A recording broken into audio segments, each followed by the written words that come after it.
Not today, Satan. Part 9 of 12 lessons that I learned in my first 12 months of sobriety. This combines two concepts.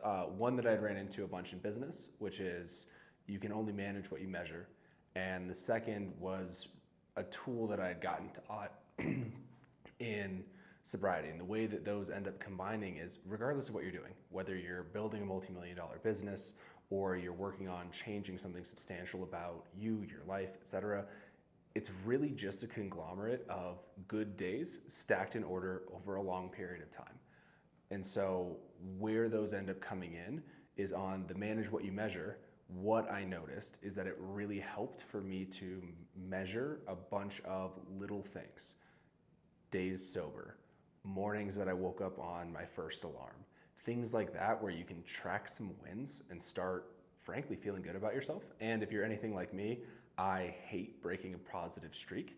So like right now at 375 days sober, I have no desire to break that because that means I got to restart. And that seems like a massive burden to take on to restart that process. The other part of just needing to stack those days in order has made it a lot easier because then it's not this overarching decision. So I tried unsuccessfully to get sober a couple times in the past, and what ended up catching me on both of those was thinking in the longer term of, all right, if I'm going to be sober forever, that means when I have kids, I'm not drinking at their wedding, and like all of these like theoretical things. At that point, it's like I was single. I didn't even have a partner, let alone have like kids on the way or plans around that.